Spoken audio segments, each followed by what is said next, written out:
Harry ஜெயராஜை பற்றி பல இசையமைப்பாளர்களே இங்கே சொல்லியிருக்காங்க. அவருடைய குவாலிட்டி ஆஃப் சவுண்ட் இருக்குல்ல, அந்த ரெக்கார்டிங் அது வந்து சம்திங் எக்ஸ்ட்ராடினரி சார். அவருக்கு வந்து அந்த பர்ஃபெக்ட் அந்த ரெக்கார்டிங் சென்ஸ் அதிகமாக இருக்கு அவருக்கு. சார் ஒன்றும் இல்லை, இப்போ உங்களை டேக் எடுக்கிறாருல, நீங்கள் பாடுறீங்க, பாடினா சில பேர் ட்ரையாக எடுப்பாங்க, அதுக்கப்புறம் லேட்டராக இன்ஸ்ட்ருமெண்ட் ஆட் பண்ணுறதுல எல்லாமே அவர் ரெக்கார்ட் பண்ணும்போதே இந்த மைக் பிளேசிங்லாம் நான் சொன்னேன்ல சார், உங்கள் வாய்ஸை ஈக்யூ பண்ணுவார்.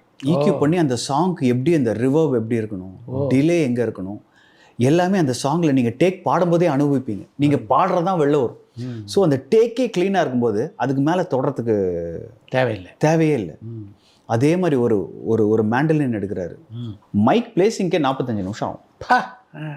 டென்ஷன் ஆயிரும். சீன் ஒன்னாலாம் வந்து மேண்டலின் ஒன்று என்னப்பா அந்த அந்த அளவு என்னப்பா இவ்வளோ நேரம் போட்டு 45 மினிட்ஸ் அந்த சவுண்டிங் செட் பண்ணுறதுக்கு. ஒன்ஸ் அது செட் ஆகிடுச்சுன்னா ஒரு டேக் போதில்லை சார், அதுதான் ஃபைனல். அப்படி இருக்கும்.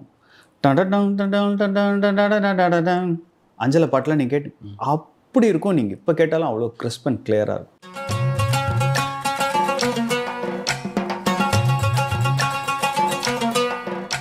பாடி சொல்லி கொடுப்பாரா இல்லை நோட்ஸு தான் சொல்லுவாங்க சார். டியூனோட தனநானா சொல்லி கொடுப்பாங்க. சொல்லி கொடுத்துட்டா நம்ம லிரிக்கை வச்சுட்டோம், நம்ம அப்படியே மேட்ச் பண்ணிக்கலாம்.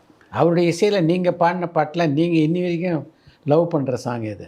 ஜூன் போனா தான் சார். ஜூன் போனா ஜூலை காற்று, அது எனக்கு ரொம்ப பிடிக்கும். அது இப்போ நீங்கள் ஆடியோவில் கேட்டாலும் இல்லை, ஜூன் போனா நம்ம வாய்ஸு இப்படி ஒருத்தர் வெளியே கொண்டு வந்து இப்படி கேட்குமா வாய்ஸு அப்படிங்கிற ஒரு ஆச்சரியம் வரும்ல சார், அது அவர் இசையில். மழை வருமா வெளியே வா குதூகலமா.